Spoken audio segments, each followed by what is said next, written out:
Hello everyone, welcome to my শার academy channel. আজকে আমি আপনাদেরকে দেখাবো যে আপনারা যারা নিউ ফ্রিল্যান্সার আছেন, আপনারা যারা ফাইবারে অ্যাকাউন্ট ক্রিয়েট করেছেন, তারা আপনারা কিভাবে আপনাদের গিগটাকে র্যাঙ্ক করাবেন। কারণ গিগ যদি র্যাঙ্ক করে তবেই কিন্তু আপনাদের কাজ পাওয়ার চান্স তৈরি হবে, আদারওয়াইজ কিন্তু আপনাদের খুব একটা চান্স থাকবে না যদি আপনারা গিগকে না র্যাঙ্ক করাতে পারেন। তো সেগুলো কোন কোন পদ্ধতির মাধ্যমে আপনারা র্যাঙ্ক করাতে পারবেন সব বিষয়ে আমি ডিসকাস করবো আপনাদের সাথে ডিটেইলসে।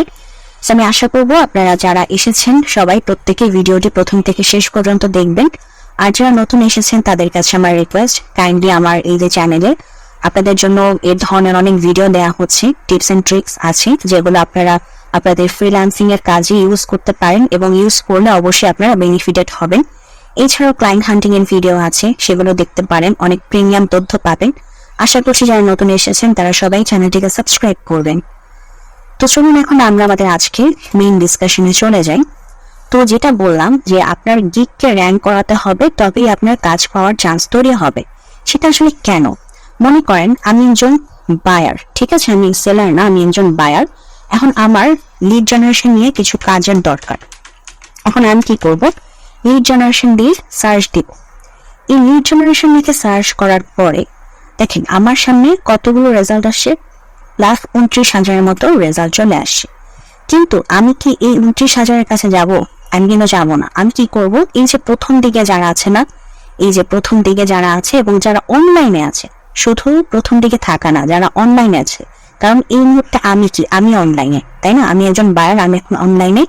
সো আমার এমন একজন সেলারকে দরকার যে অনলাইনে আছে, কারণ তার সাথে আমি কন্ট্যাক্ট করতে হবে। তো তাকে কি করতে হবে? অনলাইনে থাকতে হবে, কারণ আমি মেসেজ দিলে তাকে মেসেজের রিপ্লাই দিতে হবে, তাই না? তো আমি কি করবো? এই যে ওনার কাছে যাবো, নয়তো ওনার কাছে যাবো, যে কোনো মানে কয়েকজনের কাছে আমি মেসেজ করবো। কারণ একজনের কাছে নিলাম, সেই যে আমার মন মতো কাজ করতে পারবে, বা আমি যে বাজেটে তাকে কাজ করাতে চাই সেই বাজেটে সে রাজি হয়ে যাবে, তাও তো নাও হতে পারে। তো আমি এরকম কি করবো? 4-5 জনকেই আমি মেসেজ করব। এখন কাহিনী হচ্ছে যে এই যে ফার্স্ট পেজে যারা র্যাঙ্ক করে, ইউজুয়ালি বায়াররা কি করে, এই ফার্স্ট 1 থেকে 3, এই যে 1 থেকে 3-এর ভিতরেই দেখা যায় যে ইউজুয়ালি তারা 1 থেকে 3-এর ভিতরেই অর্ডার দেওয়ার ক্ষেত্রে তারা এই 1, 2, 3 এই 3টা পেজকেই তারা প্রেফার করে। এখন আপনারা যারা নতুন আছেন, দেখেন এই 1, 2, 3 নাম্বার পেজে কারা র্যাঙ্ক হয়ে আছে, যাদের অনেকগুলো রিভিউ আছে, রেটিং আছে, তারাই তো র্যাঙ্ক হয়ে আছে, তাই না? এখন আপনি একজন নিউ সেলার হয়ে আপনি এখানে আসবেন কিভাবে? কারণ আপনার তো না রেটিং আছে, না আপনার রিভিউ আছে, কোনো কিছুই নাই। আপনি কিভাবে তাহলে র্যাঙ্ক করবেন? তো এখানে র্যাঙ্ক করার প্রথম শর্ত সেটা হচ্ছে যে আপনাকে যেটা করতে হবে, আপনাকে লো কিওয়ার্ডের গিগ দিতে হবে। দেখেন আমি এই যে B2B লিড জেনারেশন দিয়ে আমি সার্চ করছি, দেখেন B2B লিড জেনারেশন, শুধু লিড জেনারেশন লিখে সার্চ করছি, এই জন্য আমার কাছে 29,000 রেজাল্ট চলে আসছে। এখন আমি যদি এই লিড জেনারেশনটাকে সরিয়ে দিয়ে, এক্সাম্পল আমি যদি সোলার লিডস লিখি, হ্যাঁ সোলার লিডস লিখে এটাকে সার্চ দিই, আমি একটাকে মানে সিম্পল করে ফেললাম, দেখেন মানে শর্ট করে ফেললাম। আমার লিড জেনারেশনের ক্ষেত্রে যখন আমি সার্চ দিয়েছি তখন আমার 29,000 রেজাল্ট ছিল, আর যখন আমি সোলার লিডস করে ফেলছি তখন আমার রেজাল্ট হয়ে গেছে 1,000।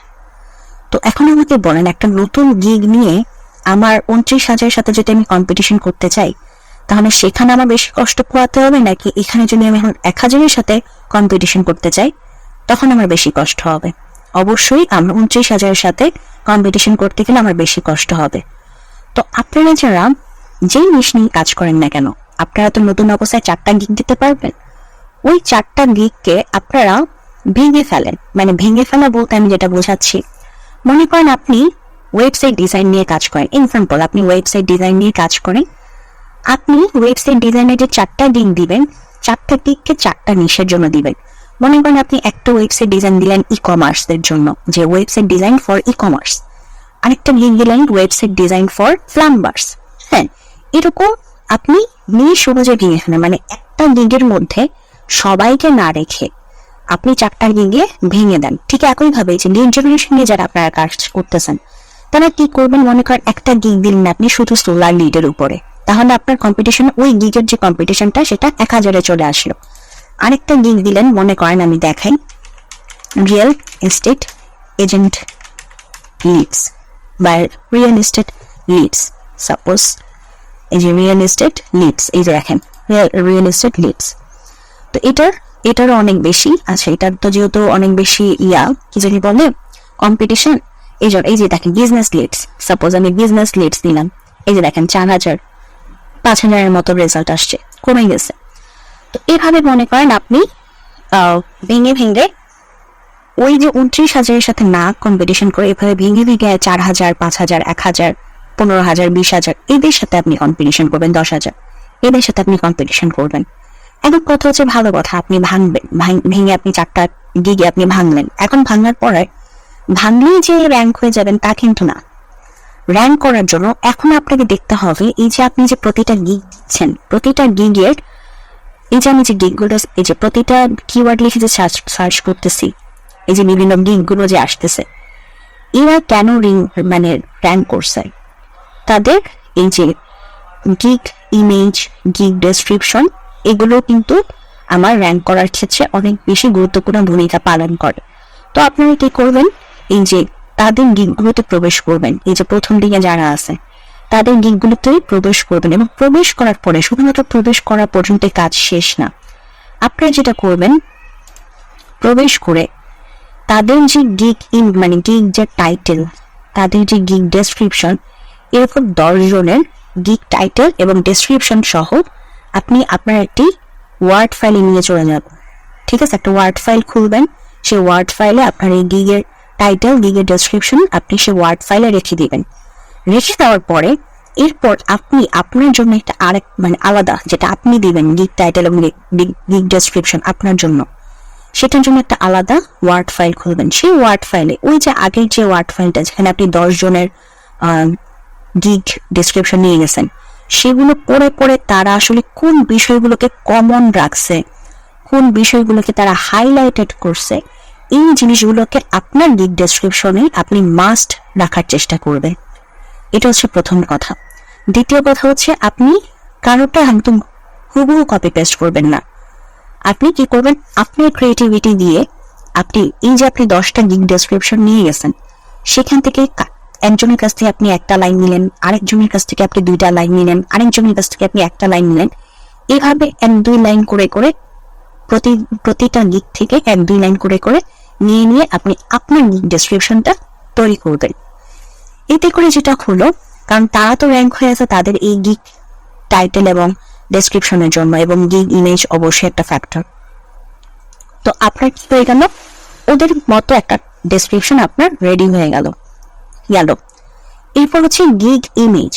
গিগ ইমেজের ক্ষেত্রে আমি প্রেফার করি, যেহেতু আপনারা লিড নিয়ে কাজ করতেছেন, যারা আপনারা লিড জেনারেশন নিয়ে কাজ করেন, মানে যারা যে বিষয় নিয়ে কাজ করেন, আমি সবার ক্ষেত্রেই বলতেছি, আমি প্রেফার করি হয় আপনি ভিডিও দিবেন, একটা নিজের ভিডিও দিবেন, মানে যে ভিডিওতে আপনি বলবেন যে আপনি আসলে কি নিয়ে কাজ করেন, আপনার কত বছর অভিজ্ঞতা আছে। এরকম অনেকেই ভিডিও দিয়েছে, আপনি কয়েকটা ভিডিও দেখবেন, দেখলে বুঝতে পারবেন যে আপনার কি কি বলতে হবে। সেটা একটু সুন্দর করে সাজিয়ে আপনি তখন ওই ভিডিওটা তৈরি করে আপনি ওই ভিডিওটা আপনার গিগ ইমেজে আপনি আপলোড করবেন, এটা করতে পারেন। আরেকটা হচ্ছে এই যে দেখেন উনি যেরকম পিকচার দিচ্ছে, এই যে দেখেন উনি যেরকম মানে গিগ ইমেজে উনার একটা কাজের স্যাম্পলকে উনি ইনক্লুড করছেন, এরকম একটা কাজের স্যাম্পল ইনক্লুড করতে পারেন। ঠিক আছে, এরকম এই যে এরকম একটা কালার পেজে আপনি কি কি পারেন সেগুলো না লিখে আপনি যে কাজগুলো, আপনার যে স্যাম্পলের যে কাজগুলো আছে, এরকম কয়েকটা স্যাম্পল আপনি দিবেন।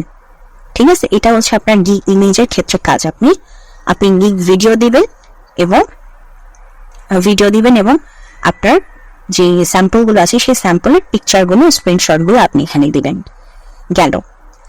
এখন আরেকটা গুরুত্বপূর্ণ কাজ, সেটা হচ্ছে যত বেশি সম্ভব অনলাইনে থাকার চেষ্টা করবেন।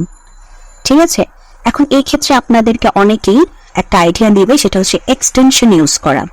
অটো টাইমার একটা আছে, যেটা হচ্ছে ফাইবারের মাধ্যমে, মানে ফাইবারের সাথে ইনক্লুড করা যায়, যেটা মানে আপনাকে 5 মিনিট পর পর রিফ্রেশ করে দেয়, যাতে বুঝায় যে ফাইবারকে বুঝায় যে আপনি অনলাইনে আছেন। তো আমি আসলে এই ধরনের এক্সটেনশনের সাথে আমি প্রেফার করি না, কারণ এরকম অনেক ঘটনা আছে এই ধরনের এক্সটেনশন ইউজ করার কারণে অ্যাকাউন্ট চলে গেছে। এরকম অনেক ঘটনা আছে, আবার অনেকে যায় না, দুই রকম ঘটনাই আছে। অনেকে অনেক বছর ধরে এক্সটেনশন ইউজ করতেছে, তাদের কিছুই হচ্ছে না, আবার অনেকের আছে যে এক্সটেনশন ইউজ করার কারণে তাদের অ্যাকাউন্টটা চলে গেছে। তো যেহেতু 50-50 চান্সেস দেয়, তো আমি অ্যাজ এ নিউ কামার কেন আমি কোনো রিস্ক নিব, তাই না? আমি কোনো রিস্ক নিব না। তো এর জন্য যেটা করবেন, আপনারা তো এখন বিগিনার লেভেলে আছেন, তো আপনার কাজ কি? আপনার কাজ হচ্ছে আপনার নলেজটাকে আরো যত বেশি ডেভেলপ করা যায়, যত বেশি জানা যায়। তো সেই জন্য তো আপনারা মনে করেন ল্যাপটপ অন করে কিংবা মোবাইল অন করে আপনারা তো কাজ শিখতেই থাকবেন। তো সেই সময় কি করবেন, একটা ব্রাউজারে আপনার ফাইবারটাকে লগ ইন দিয়ে রাখবেন। এরপর মনে করেন আপনি ইউটিউব থেকে কাজ দেখতেছেন, শিখতেছেন, বা আপনি যদি কোনো আপনার ভিডিও ফাইল থেকে থাকে, সেই ভিডিও ফাইল থেকে ভিডিও দেখতেছেন, কাজ করতেছেন, প্র্যাকটিস করতেছেন, যেটাই করতেছেন, এই করার মাঝখানে এসে মনে করেন একটা রিফ্রেশ দিয়ে চলে যাবেন। 5-10 মিনিট পর এসে একটা রিফ্রেশ দিয়ে চলে যাবেন।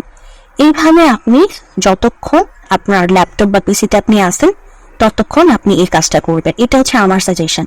আর যদি আপনি অটো টাইমার ইউজ করতে চান, এটা আপনার উপরে, এটা এখানে আমি কিছু বলবো না। তবে চেষ্টা করবেন যত বেশি অনলাইনে থাকা যায়, কারণ যত বেশি আপনি অনলাইনে থাকবেন, এই যে আপনাকে র্যাঙ্ক করানোর ক্ষেত্রে কিন্তু এই অনলাইনে থাকাটাও অনেক বেশি ম্যাটার করে। ওকে, তো এই যে পয়েন্টগুলো যদি আপনারা নোটিসে আনতে পারেন, তাহলে অবশ্যই আপনার গিগটা র্যাঙ্ক হবে। এবং লাস্টে আরেকটা আপনাদেরকে বুদ্ধি দিয়ে যায়, সেটা হচ্ছে যে আপনারা চেষ্টা করবেন আউট অফ মার্কেট প্লেস থেকে ক্লায়েন্টকে ধরে নিয়ে এসে আপনারা ফাইবারে এনে তার কাছ থেকে পেমেন্টটা নেওয়ার। অনেকে আছে আউট অফ মার্কেট প্লেসে ক্লায়েন্ট পেলে ওখান থেকে গিয়ে আপনাদের পেমেন্টটা নিতে চায়। তো এটা আসলে যদিও ওখান থেকে বাইরে থেকে পেমেন্ট নিলে আপনার লাভটা হবে বেশি, বাট আপনি যদি ফাইবারে নিয়ে আসেন তাহলে কিন্তু আপনার প্রোফাইলটা র্যাঙ্ক করবে। তো এই যে প্রোফাইল র্যাঙ্ক করানোর ক্ষেত্রে কিন্তু আপনার ওই বারটা কিন্তু আপনার একটা গুরুত্বপূর্ণ ভূমিকা পালন করবে। তো সেই ক্ষেত্রে প্রথম দিকে আউট অফ মার্কেট প্লেসে পেমেন্ট না নিয়ে আপনি যদি মার্কেট প্লেসে এনে ওনার কাছ থেকে পেমেন্ট নেন, আপনার সুবিধা হবে, আপনি শিওর থাকবেন যে আপনি পেমেন্টটা পাচ্ছেন, প্লাস আপনার গিগটাও র্যাঙ্ক করতে এটা সহায়তা করবে।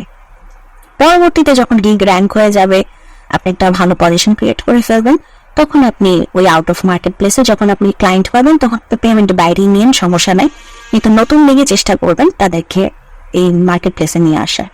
ওকে, তো এই পয়েন্টগুলোকে আপনারা ইউজ করার চেষ্টা করেন। আই হোপ এই পয়েন্টগুলো যদি আপনারা প্রপারলি ইউজ করেন, অবশ্যই আপনাদের গিগটাকে র্যাঙ্ক করাতে পারবেন। তো আশা করছি আপনারা কাজগুলো করবেন। তো এটাই ছিল আজকের ভিডিও। তো যদি ভিডিওটি ভালো লাগে অবশ্যই ভিডিওতে লাইক দিবেন, চ্যানেলটাকে সাবস্ক্রাইব করবেন। ভালো থাকবেন।